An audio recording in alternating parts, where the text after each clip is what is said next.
Forest Green this weekend. Defensively, the last time you played them, there was a last-minute goal. Is that preying on your mind at all this weekend? I don't think so. Obviously, cup games bring different things, and obviously we were trying to push in the cup to make sure it didn't go to another to extra time, but that ended up going against us in the end. But I think in the league, sometimes it makes it a different kind of game. In that changing room, is there the feeling that you owe them one for the cup defeat? Yeah, I would say so, most definitely. Obviously, we've had some close encounters with them in the previous games, and that's something that we're aware of. But we're obviously going to have to make sure that we're right on our own game, and it's something we're going to concentrate on this week on the training ground. What have you been training in terms of ahead of Forest Green? How do you think they'll set up against you? I'm not sure, to be honest. Come Friday, I'm sure that the gaffer and Holmesy will have done their homework on how Forest Green will be setting up and play against us. But we know the kind of team they are. They like to pass the ball and be in possession. So we know at times we've got to disrupt that, and if you will, be a little bit more ugly away from home to grind out results. Now, we spoke after the game last weekend, and you said one of the biggest, shall we say, key principles of forming a good partnership with a central defender is getting to know each other off the field.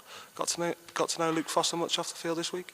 Yeah, definitely. We speak every day, and obviously we're trying to build that relationship as quickly as possible. Obviously, because he came in January and not the start of the season, we need to move things on obviously quicker than usual. But he's a great lad, and he's made himself well known around the training ground, and that's something that's going to help. I assume we shall expect to see you in the 6-yard box every time Mansfield get a corner this weekend. Yeah, definitely. I'll be desperate to score again, and obviously it'll give me a bit of confidence now. And from your point of view, was it nice to almost have a weekend off? You weren't called into action too many times last week, were you? Yeah, no, I made sure I had the thermals on. I know we were sort of playing against a weakened Chester team with sort of their youth team out, but you've always got to be sort of on your toes and a bit wary of the opposition, because that's probably one characteristic I've always been told when I was younger as a goalkeeper, is that you always judge the goalkeeper about not what you do, it's when you have to do it. And if you're sitting there for 89 minutes not doing anything and you have to do something all of a sudden, hopefully that's a sign of a good goalkeeper. But I didn't have to do anything in 90 minutes, so I was over the moon with that. Now, I asked Luke Jones at the end of last week's game what he thought of Luke Foster and how he went in his first game for Mansfield Town. From your point of view, how do you think he did?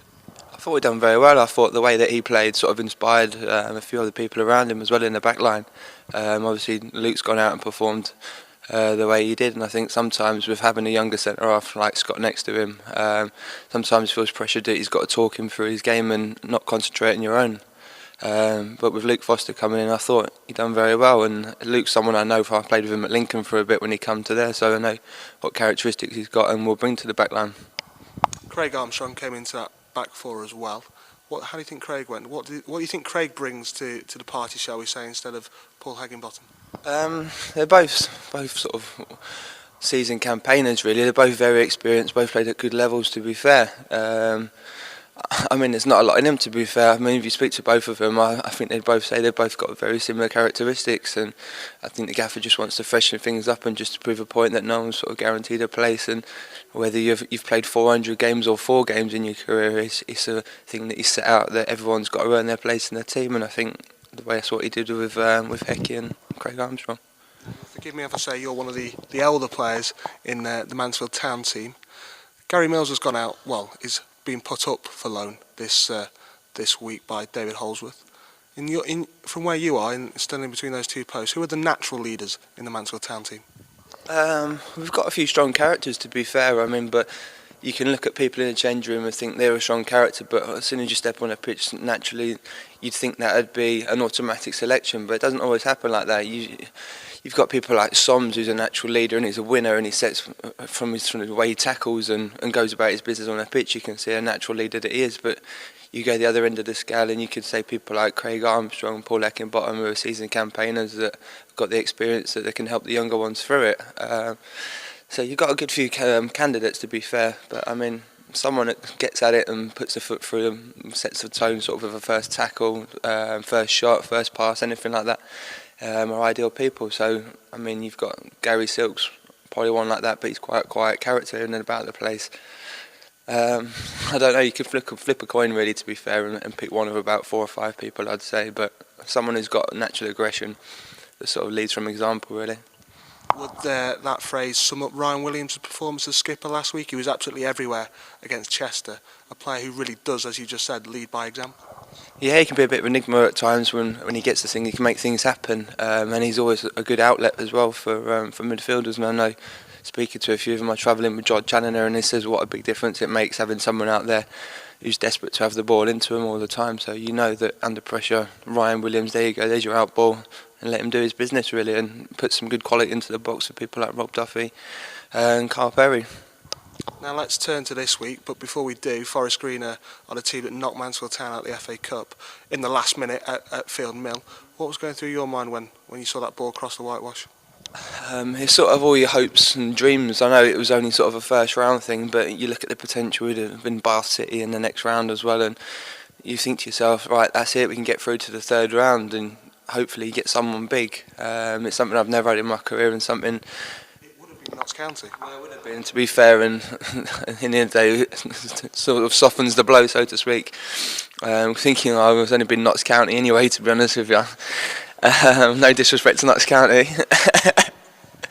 But no, I mean, you sort of have visions of going to your Arsenals, your Man U's and your Chelsea's and that lot, and it's something that I've never done in my career, and I'd have sort of liked to have gone to somewhere like that and seen if it possible to have my lad come out as a mascot as well, but it was Notts County and I didn't lose much sleep over that. You're not a local Derby fan then?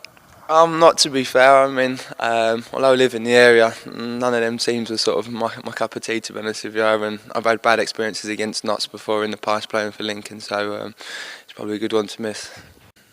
From your point of view, I did a quick tally of the fixtures this morning. 10 clean sheets, I believe, for you this season so far. Is that good enough in your mind? No, basically, I'm not gonna lie. To be fair, I'd start of every season, I sort of want to get 50% of the games clean sheet ratio, and I'm sort of nowhere near that, to be fair, the way it's going at the minute. So it's something that I'm working hard, but sometimes with luck, refereeing decisions, or just come up against informed strikers, it's been one of those sort of seasons so far. So I'm hoping I can turn it around like I did last year when I come sort of January time and managed to get in 10-12 clean sheets for the end of the season. If I can get that, I'll be delighted. It's a good time to go on a good run of clean sheets. It would be from now until the end of the season, wouldn't it? I mean, it's going to be a tough one, to be fair, because there's sort of a mini league created now from... I think you can look at the top three and think they're going to be up there, and that's it now. So there's a couple of places up for grabs between about 4 or 5 teams. So I think it's vitally important that we get them points against teams like Forest Green, with no disrespect to them, because we've still got a lot of the big boys to play. In your mind then, is automatic promotion for this side out of the question? I'm not going to say it's out of the question, but I think sometimes you've got to be a realist, and that's something that I look to be. Oxford are on a fantastic run, so is Stevenage as well. It's going to be a big ask to sort of catch them up, to be fair, because they've not dropped many points throughout the course of the season up to date. So we've got to stay positive. If you don't aim high, then what's the point of playing, to be honest with you? But if the worst case scenario, you finish the playoffs, I take that now. Now, before this interview started, you said to us you were giving Luke Jones some stick for going to a musical. Also, Ryan Williams for going to the greyhound racing, I believe. So on their days off. So what do you get up to, Alan, when it's your day off? I'm sort of like to sit at home sometimes, to be fair. Depends what my lad's doing. It's either sit there with the Playhouse channel on watching Mickey Mouse for about 12 hours a day. But I don't get up to some of the things like Matt Somner making cakes, or there's a few colourful characters do some strange things, but I'll leave that to your imagination. You're not a cultured man, is that what you're trying to tell us? I can be cultured when I want to be, but most of the time I'm just a plain slob and like to sit around in my comfy gear on my sofa and doing absolutely nothing at all. I'll leave it there. Thank you, Alan.